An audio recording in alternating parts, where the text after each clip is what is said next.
Mm, Good morning, students. Today we will discuss about till now we represented all process in PV diagram, pressure and volume. The area under PV diagram, PdV, change in volume, it will give the maximum work done in reversible process. Now we will represent TS diagram. We all know change in entropy equal to in reversible process dou Q by T. So dou Q equal to T into change in entropy. So the area under TS diagram, it will give the maximum heat transfer in reversible process. So for representation of heat transfer, we can represent in TS plot. For determination of the work done, we can represent volume plot. Next, the change in entropy in various process, reversible process, we will calculate.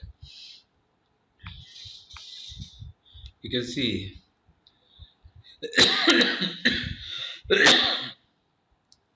dou Q equal to mCV delta T, dou Q equal to TdS, then mCV delta T at constant volume process, dt by ds at constant volume equal to T by mCV, dt by ds at constant pressure equal to T by mCp.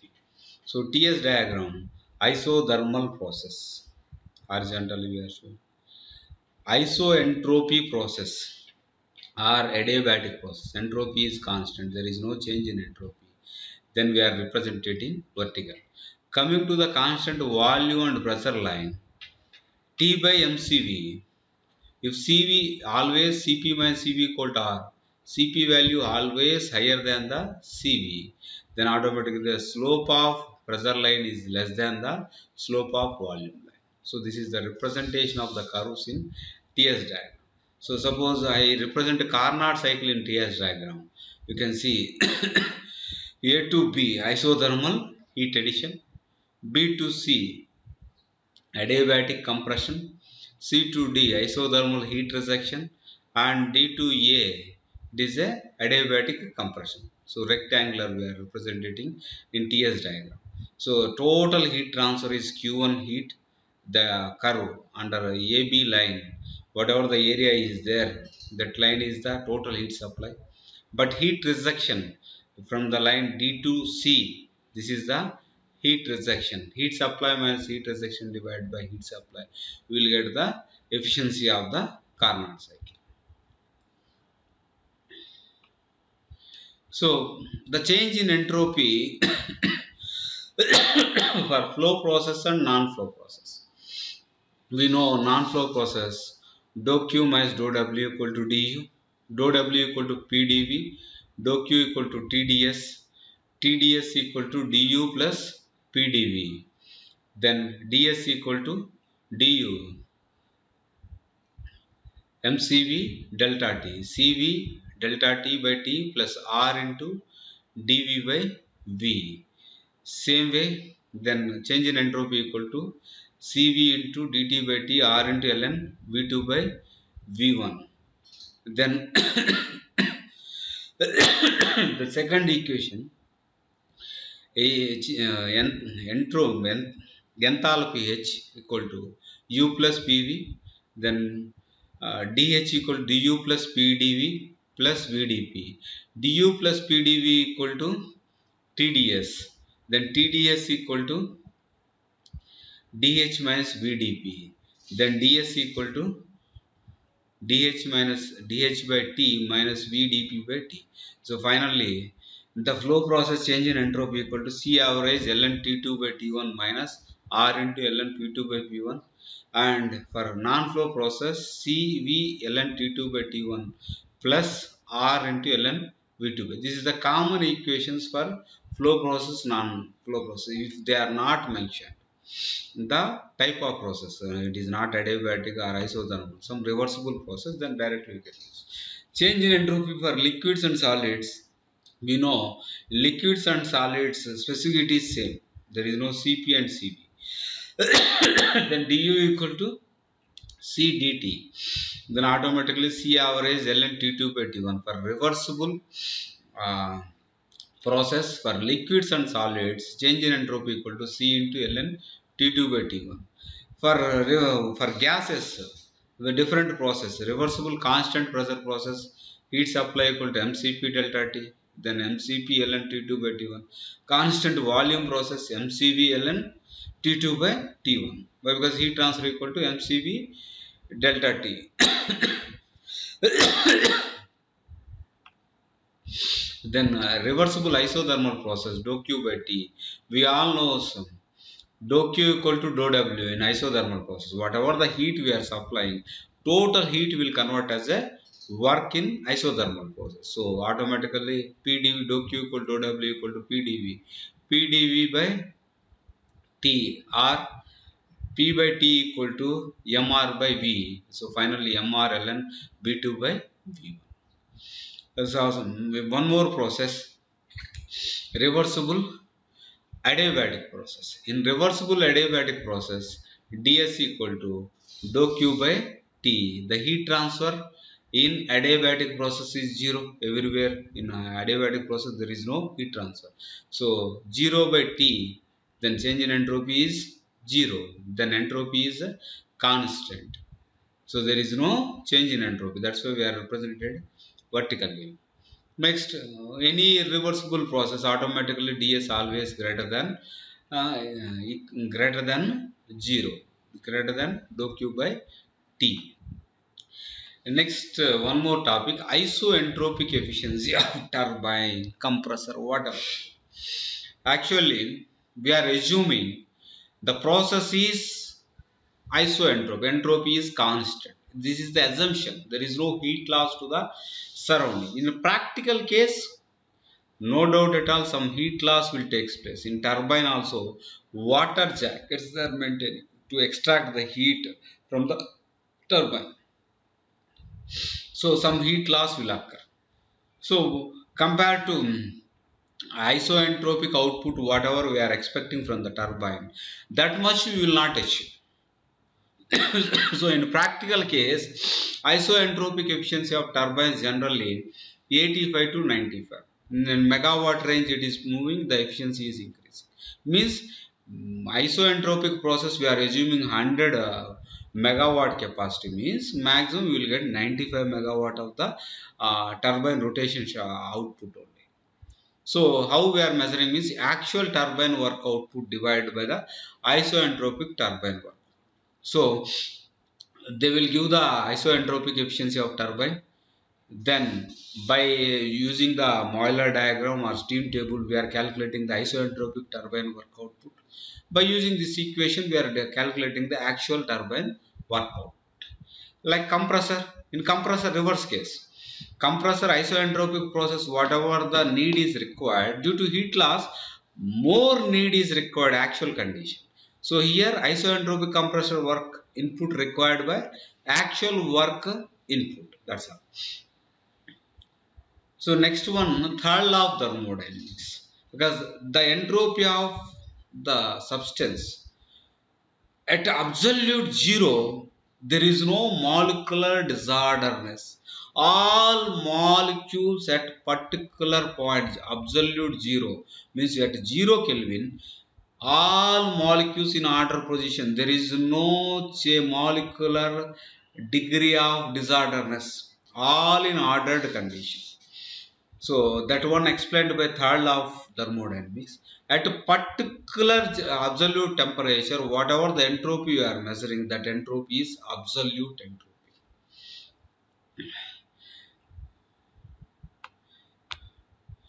Next, some simple problems, one or two problems we will solve. Already we solved one or two problems earlier.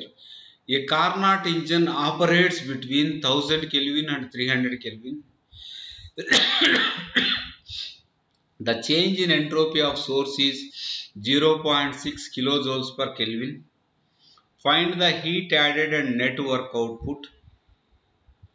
So we want Carnot cycle engine operating between 1000 degrees Kelvin and 300 Kelvin. They given operating temperature. Source temperature is 1000, sink temperature is 300. The change in entropy of source is, change in entropy of source they given, not sink, 0.6. Then heat transfer equal to change in entropy of source equal to Q1 divided by T1 source temperature. Heat transfer is same. Divided by source temperature. Then R heat transfer equal to T1 into change in entropy. The heat transfer they given the change in entropy is 0.6. The source temperature is 1000. Then heat supply equal to 600 kilojoules. The efficiency 1 minus T2 by T1 70%. W net by heat transfer equal to efficiency. Then W net equal to heat supply into efficiency. Then 600 into 0.7 we will get the 420 kilo. Simple problem. Here the change in entropy of source they give. So change in entropy equal dou Q by T1. That's all. Not T2. Source they give. Then determine the heat supply. Efficiency we know 1 minus T2 by T1. Then efficiency one more equation, net work output by heat supply. Then work output equal to efficiency into heat supply again. One more problem.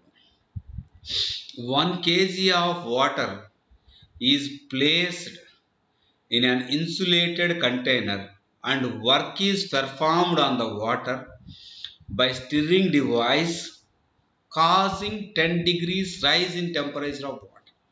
In the problem causing 10 degrees temperature rise. So earlier whatever the temperature is there, the basic temperature, 10 degrees rise is takes place, not it is reached 10 degrees. Next, the initial temperature of water is 40. Considering it is isolated, neglect the thermal capacity of container, determine the entropy change of water. So isolated system they mentioned, there is no heat loss to the surroundings. By stirring operation, the temperature rise from 40 to 10 degrees plus, means 50 degrees it is rise. Simple, it is a solids and liquids MC ln T2 by T1. C average, the specific heat of the liquid we know 4.2. Mass them already mentioned 1 kg. Ln of T2 how much? 10 degrees rise from the initial is 40. 40 plus 10 50.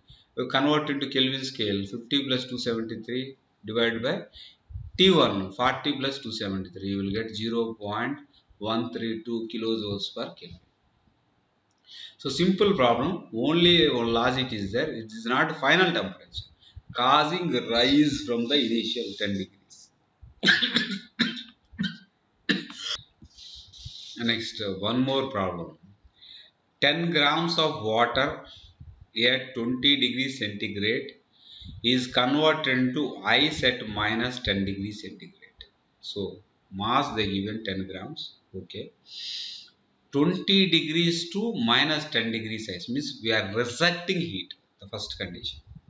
By rejection of heat, we are converting the water to ice at constant atmospheric pressure. Assuming the specific heat of liquid water to remain constant at 4.2 kilojoules per kg Kelvin and that of ice to be half of value taken. So specific heat of water if they are provided or not, we want to take constant value 4.2 kilojoules per kg Kelvin. But ice it is half, means 2.1 kilojoules per kg Kelvin. Next, and latent heat of fusion of ice at 0 degrees is 335 joules per gram. 335 joules per gram. Calculate the total entropy change of the system. The units you can see kilojoules per kg Kelvin. Then joules per gram Kelvin, same value, kg can cancel. Why? Because mass in grams. So the value is not changing. Joules per gram Kelvin. First conversion you see from 20 degrees to first it is moving 0 degrees. MCP ln T2 by T1. T1 is 20 degrees. T2 is 0 degrees. 20 means 20 plus 273, 293 and 0, 273 plus From 0 degrees water to 0 degrees ice. It is the heat loss only, not gain. So minus latent heat how much? 335 joules per gram divided by what is the temperature? 0 degrees only. So 273 into how much mass? 10 grams only into 10 plus from 0 to minus 10 degrees. So 10 MCP. The ice specificity is 2.1 into ln of T3 minus 10 degrees means 273 minus 10, 263. Initial condition is 0 degrees, so 273. Finally, we are getting minus 16.024 joules per Kelvin. Why? Because that is a joules per gram Kelvin. We are considered specific heat. So finally, we are getting minus. Why? Because we are reducing the temperature. That whatever the heat rejected, we are extracted the heat, that is goes to the surroundings. If I consider change in entropy of surrounding, it will come positive. Total system plus surrounding universe, you consider positive value only you will get. Only I calculate only system. That's why while temperature is decreasing, means automatically we will get the negative value. Don't confuse. I already mentioned entropy means always it is increasing, not for system or not for surrounding. System plus surrounding always increasing. Okay, entropy generation always increasing, not particular one point. I think it is clear. And next class we will discuss about the availability. Thank you. Thank you.